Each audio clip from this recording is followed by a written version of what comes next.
Hello বন্ধুরা, আজকে আমরা চলে যাচ্ছি ঢাকা কেরানীগঞ্জের মধ্যে অবস্থিত বামুনগাঁও। এই বামুনগাঁও এই শহরটি ঢাকার মধ্যে একটি, যদি কেউ গ্রামের পরিবেশে আসতে চান, গ্রামের পরিবেশে ঘুরতে চান, তাহলে আসতে পারেন এই জায়গাটি। বামুনগাঁও জায়গাটি ফ্যামিলি এবং প্রিয় মানুষকে সাথে নিয়ে ঘোরার জন্য একদম পারফেক্ট একটা প্লেস। তো বন্ধুরা, আর দেরি না করে শুরু করে আমাদের ভিডিওটি। তো বন্ধুরা, বামুনগাঁও যাওয়ার জন্য আমাদের সর্বপ্রথম একটি সিএনজি ভাড়া করে নিতে হবে। সিএনজি জনপ্রতি ভাড়া মাত্র 30 টাকা। তো দেখতেই পাচ্ছেন যে বন্ধুরা, যে রাস্তার কি এক অবস্থা, যেন বুড়িগঙ্গার একটি নদীর শাখা এখান দিয়ে বয়ে যাচ্ছে। রাস্তার এক পাশে কাজ চলতেছে, আরেক পাশ দিয়ে গাড়ি যাচ্ছে। দেখেন বন্ধুরা, রাস্তাটা পুরাই একটা বেহাল দশা। তো বন্ধুরা, আমরা এখন বামুনগাঁও পৌঁছে গেছি। এখানে এসে দেখি আমার এক বন্ধুরে।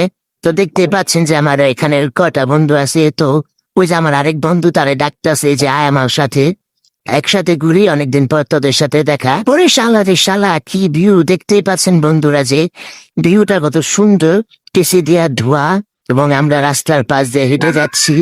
জায়গাটা কত সুন্দর আপনারা দেখতেই পাচ্ছেন, যে একদম মনোমুগ্ধকর, মন চুরানোর মতো একটি জায়গা।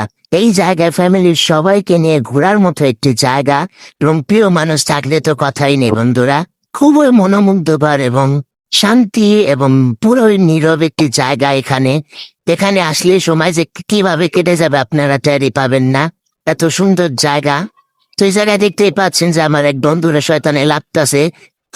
এত শয়তানে যাবে লারে, ওখানে নিজেও জানে না, ওই যে একটা তাসিরা পাগল। তো ওই জায়গায় কতক্ষণ ঘোরাঘুরি করার পর বন্ধুরা আমরা সবাই চলে যাই ইটের ভাটায়। দেখতে পাচ্ছেন যে কত ইট, সারি সারি লাল ইট, এবং এই জায়গাটা অনেক নিরিবিলি, নীরব, কোনো মানুষ নেই এখানে। এখানে যদি কেউ যদি আমাদেরকে মেরে ফেলে রেখে দেয়, তা আমাদের কেউ খোঁজ খবর পাবে না। তো তারপর আমরা চলে যাই নদীর পাশে। নদীর পাশে যাওয়ার জন্য আমাদের সর্বপ্রথমেই কাঠের তৈরি এই সাঁকোটা পার হতে হবে। যা এরা বাপুরা পাশে হইলা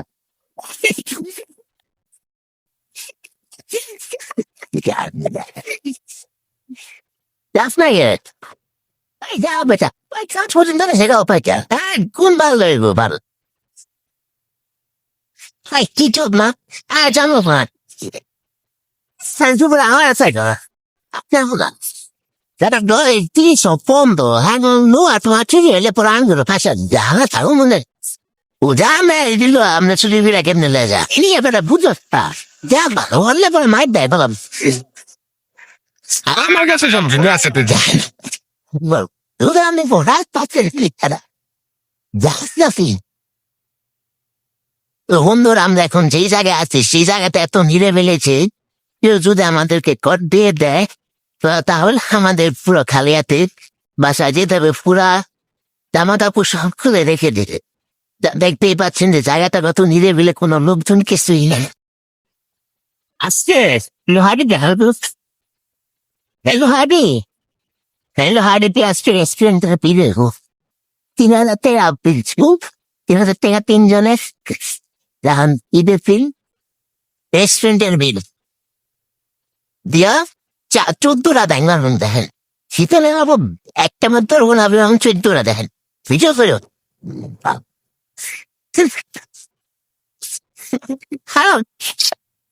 শীতল ভাই যদি ভেঙ্গা পড়ে, শীতল ভেঙ্গা পড়বে, আমি কি কথা মানে কম পাইলাম বলা আসলো। মজা পায় না শীতল, খুনের ডালিস না, এমনি সাঁতার পারে না।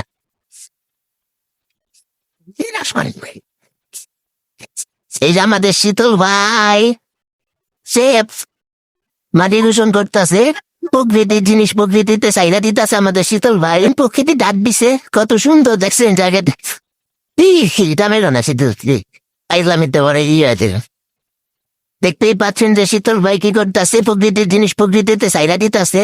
আপনারা দেখতে পাচ্ছেন যে কত মানুষ এই জায়গায়, কেউ ফ্যামিলি নিয়ে আসে, কেউ ফ্যামিলি নিয়ে আইসে, কেউ আবার বন্ধু বান্ধব, সবাই কেউ আবার ছবি তুলছে, সবাই ঘুরতে আসে এই জায়গায়। দেখেন এতক্ষণ কোনো মানুষ ছিল না, আবার এখন কত মানুষ।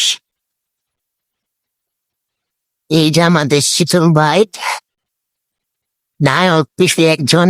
আমরা এখন পাহাড়ে এসেছি, চট্টগ্রাম পাহাড়। বুঝে দেখেন সমুদ্র সৈকত, এটা কি কক্সবাজার? না। তো বন্ধুরা নদীর সাইডে কিছুক্ষণ থাকার পর আমরা চলে যাই বাইরের দিকে এবং সন্ধ্যা নেমে আসে। দেখতে পাচ্ছেন যে বন্ধুরা কত মানুষ ছবি তুলছে এবং সূর্যটার দিকে তাকিয়ে দেখুন যে কত সুন্দর। এখন দেখেন আমার বন্ধুরা দেখতে পাচ্ছেন যে আমরা যাইতাছি রাস্তা দিয়ে, আরো যাইতাছে বালুর মাঠ দিয়ে। আরে কতটা শয়তানে লাগতে পারলে ও বালু দিয়া যায়, বালু পারে না। তো যেতে যেতে বন্ধুরা আমাদের নজরে পড়ে এই খোলা কমরটি, দেখতেই পাচ্ছেন যে। তো তার পাশে একটি ট্রলার ছিল, তো আমরা পরবর্তীতে সেই ট্রলারে উঠে যাই এবং কিছুক্ষণ বসে এখানে রেস্ট নিয়ে এখানে বসে গল্প গুজব করা শুরু করে দিই আমরা। তো দেখতেই পাচ্ছেন যে আকাশটা এখন আস্তে আস্তে কালো হয়ে যাচ্ছে বন্ধুরা। এই জায়গাটা পুরো একটা অস্থির। তো দিনে আমরা অনেক ঘোরাঘুরি করার পর রাতে আমরা চলে যাই হইচই রেস্টুরেন্টে। তো দেখতেই পাচ্ছেন যে বন্ধুরা জায়গাটা কত সুন্দর, ডেকোরেশন কত সুন্দর, লাইটিং কালারফুল। এক পাশে নদী, আরেক পাশে রেস্টুরেন্ট, পুরা একটি অন্যরকমের মনোমুগ্ধকর একটি জায়গা এই রেস্টুরেন্টটি। তো বন্ধুরা আমরা এখান থেকে অর্ডার দেই 3টা চিকেন চাপ ও 6টা লুচি ও 3টা মজো। মজো তো 20 টাকা, এটা সবাই জানেন। চিকেন চাপ নিয়েছে 150 টাকা এবং লুচি মাত্র 10 টাকা পিস। তো বন্ধুরা এই জায়গায় খাবারের মান দাম অনুযায়ী অনেক বাজে, একদম খারাপ এই খাবার। এত দাম দিয়ে কেউ খায় না এবং তাদের সার্ভিসও অনেক খারাপ, সার্ভিসও তেমন ভালো না। তো এই বাজে খাবার খাওয়ার পর বন্ধুরা আমাদের মুখ নষ্ট হয়ে যায়। তারপর আমরা চলে যাই কুদ্দুস কাকুর দোকানে মালাই চা খেতে। দেখতে পাচ্ছেন যে কত মানুষ এই চা খাচ্ছে, মাত্র 20 টাকা, দামে কম, মানেও ভালো, চাটা অনেক ভালো। আপনারা চাইলে চা খেতে পারেন। তো বন্ধুরা আজকের ভিডিও এ পর্যন্ত। ভিডিওটি ভালো লাগলে লাইক, কমেন্ট এবং সাবস্ক্রাইব করতে ভুলবেন না। দেখা হবে পরবর্তী কোনো নতুন জায়গা, নতুন কোনো ভিডিওতে। আল্লাহ হাফেজ সবাইকে, বাই বন্ধুরা।